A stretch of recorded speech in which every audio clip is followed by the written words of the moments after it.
In Colorado's high country, Mountain Parks Electric is stepping up to support its community in a time of serious economic strain. During this viral pandemic, we're learning more about how cooperatives like Mountain Parks are responding while making sure vital electricity is something their members can count on.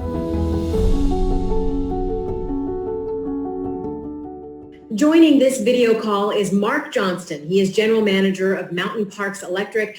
And Mark, I understand the biggest immediate impact of this pandemic in your area is economic. That's right, Bozzy. Our economy is driven by tourism. And as the tourism started to dwindle, it affected our members, it affected our small business and their employees. To give you some perspective, we have about 20 to 30% of our jobs are tied to tourism in one way or another. A couple days after the governor's stay-at-home order, our largest employer laid off 1,200 employees, which was a big hit to our community. Delinquency rates historically have gone up about 4 times for the 30 days. Now, we expect that obviously to continue as the pandemic continues. Give you another perspective, our local food bank, in a year, they would spend about $75,000 to purchase food. They've spent $37,000 in the last 4 weeks.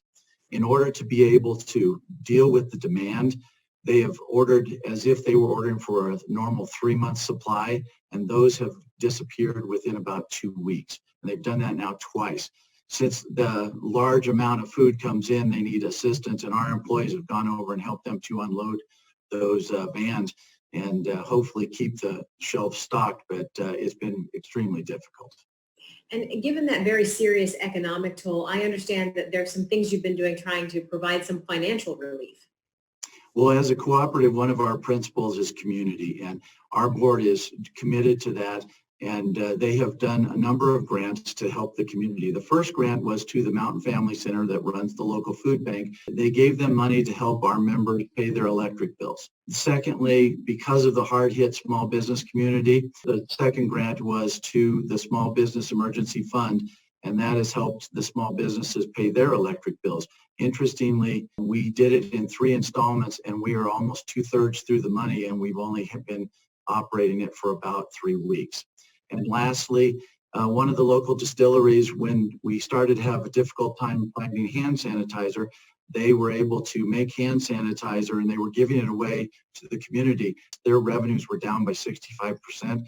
So our board stepped in and gave them a grant that helps them produce the hand sanitizer and then give it away for free.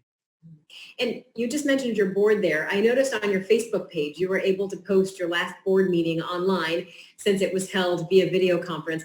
And I also noticed there's been a number of other great posts on Facebook related to this COVID crisis. Well, I think we're all operating in a new environment, and that was a challenge for us initially, posting that online, but our board members needed to be socially distanced. One of the other things that we decided to do was to post a video telling our members that we're still here. We're still here to serve them. We have ways that even though our offices are closed, that they can interact with us through the internet, through the drive up, over the telephone. We have waived a number of fees to help make it easier for them to be able to actually pay their bills. And just to give them that reassurance that as their local electric cooperative, we're still here for them. The other thing that we decided to do is a series of videos that thanks the essential workers in our community. We see on TV a lot of times people thanking doctors and first responders. We wanted to go beyond that. We have a local teacher at the high school that's using a 3D printer to print masks for first responders. We have local food banks, not just the one that we have supported, but others that are providing food to the community. We have the community health director for the county that was able to post one of those videos. And it's just a way for us as an organization to say thank you for the people that drive the organization and also power our communities. We are all so thankful for those essential workers right now. Mark Johnston is with Mountain Parks Electric. Thanks for your time today, Mark. Thank you.